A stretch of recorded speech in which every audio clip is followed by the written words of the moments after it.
Assalamualaikum warahmatullahi wabarakatuh. Waalaikumsalam warahmatullahi wabarakatuh. Sebelum memulai pelajaran pada malam hari ini, kita berdoa dulu. Berdoa mulai. Selesai. Pada hari ini kita akan membahas tentang mukjizat ya. Ya, Pak. Kan pada kemarin kita sudah membahas tentang iman kepada Rasul.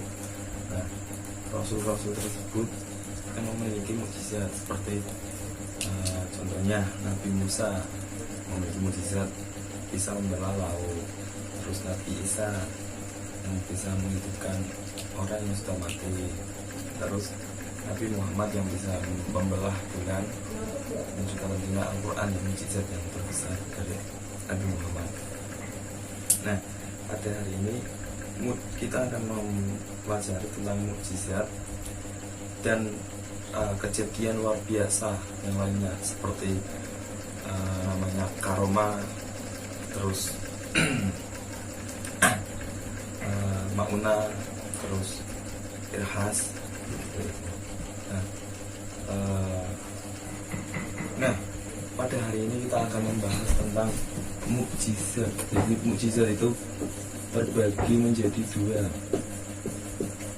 Yang pertama itu mukjizat kauniyah,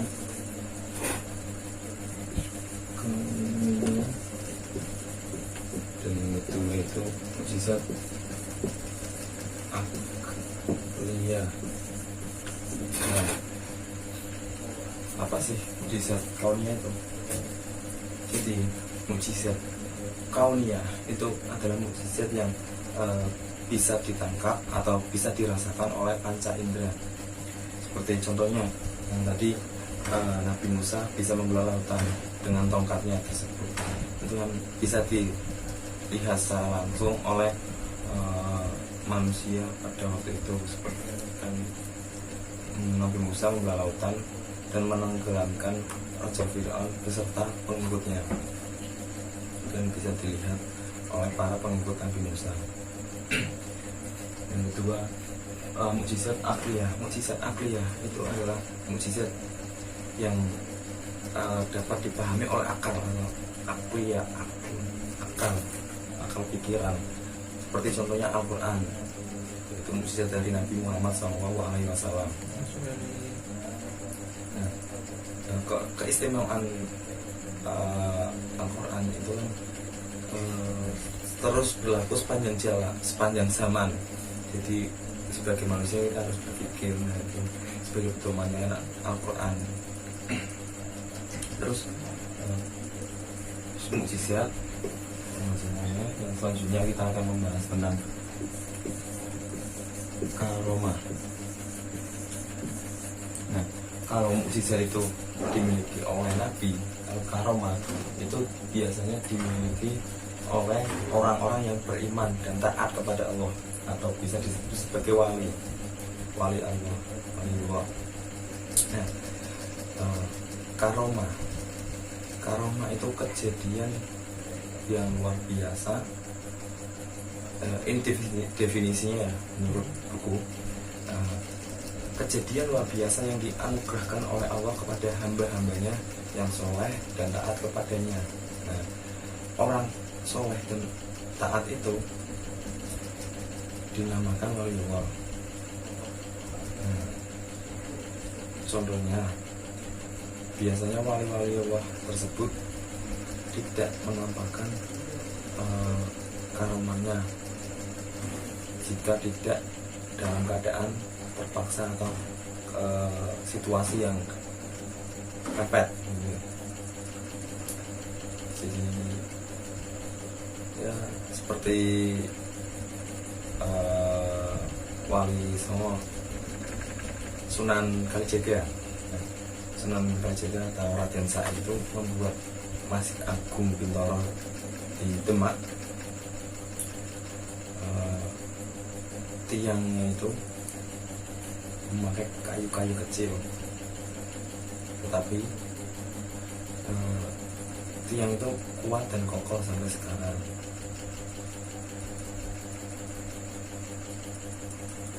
Terus biasanya wali-wali Allah itu mukjizat itu tapi ya karomahnya itu bisa menghilang. Jadi kita kan banyak mendengar cerita bahwa wali Allah di sini tidak ikut sholat Jumat, tapi mungkin di mata orang awam agak beliau di sini tidak sholat Jumat, tetapi bahwasanya beliau itu sebagai wali Allah bisa menghilang, bahkan langsung seperti teleportasi ke Mekah untuk melakukan ibadah sholat Jumat di sana dan seperti itu. Dan selanjutnya Maunah.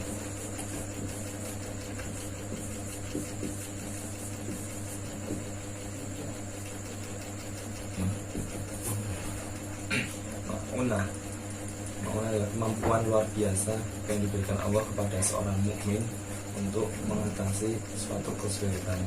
Nah, maunah terjadi pada orang biasa seperti kita ini berkat pertolongan Allah.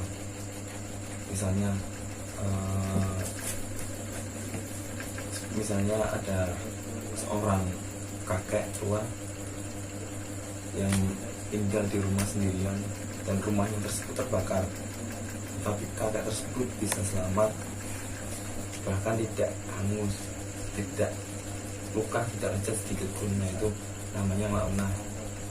Jadi pertolongan dari Allah.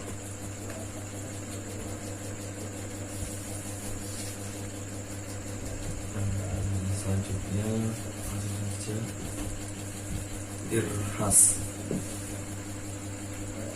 Irhas itu kejadian luar biasa yang terjadi pada calon nabi atau rasul. Jadi kan kalau mukjizat itu kejadian luar biasa yang terjadi setelah menjadi nabi. Nah, kalau irhas itu sebelum menjadi nabi atau masih calon. Contohnya saja Nabi Isa itu waktu kecil beliau kan tidak dilahirkan tanpa ayah, tetapi begitu lahir beliau langsung bisa berbicara dengan tegas, dengan lancar, dan seperti orang dewasa. Itu namanya irhas atau kejadian luar biasa yang terjadi sebelum menjadi nabi. Mungkin itu saja pembahasan pada hari ini, pada malam ini. Bila ada pertanyaan silakan ditanyakan. Enggak ada, Pak. Sudah paham semua? Sudah. Kalau sudah paham, kita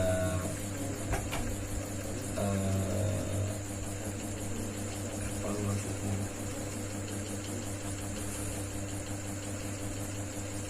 Langsung saja evaluasi. Saya akan sedikit bermain ya. Jadi di sini itu ada macam-macam materi yang tadi sudah saya jelaskan tadi. Dan mukjizat, ada mukjizat kaumiyah, mukjizat akliyah, terus karomah, ada itu maunah, terus irhas, gitu. Nanti Anda bisa memilih, bisa menarik salah satu tali dari ini, dan di bawahnya nanti ada tulisan, bisa Anda jelaskan tulisannya itu seperti apa gitu ya. Tarik.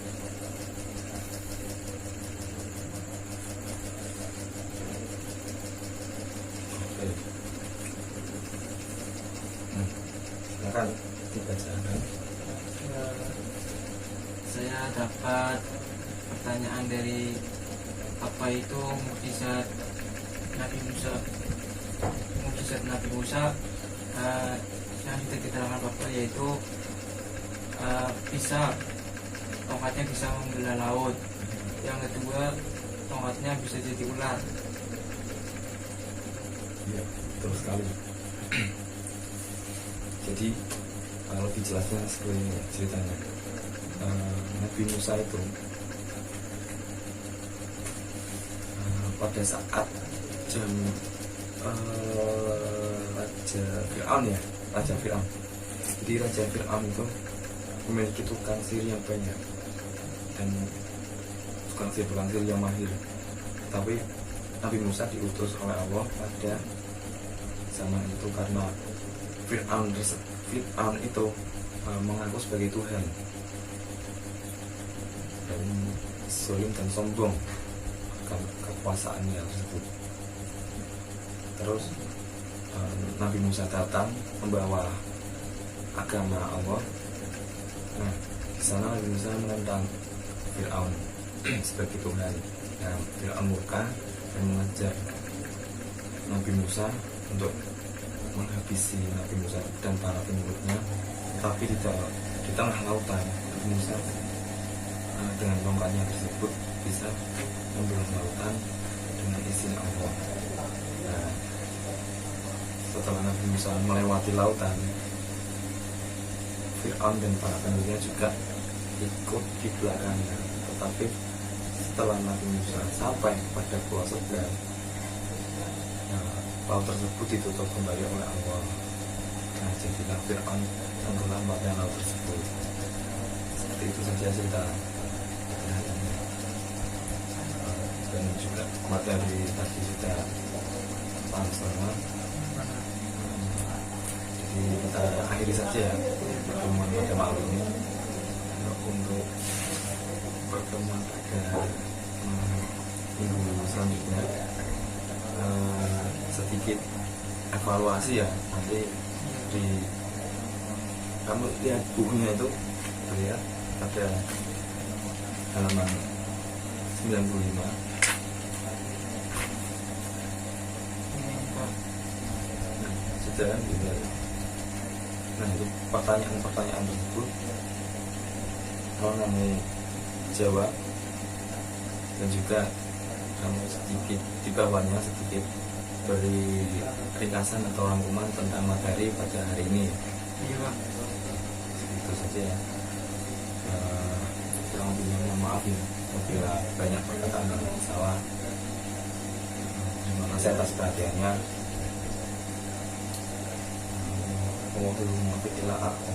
Wassalamualaikum warahmatullahi wabarakatuh. Waalaikumsalam warahmatullahi wabarakatuh.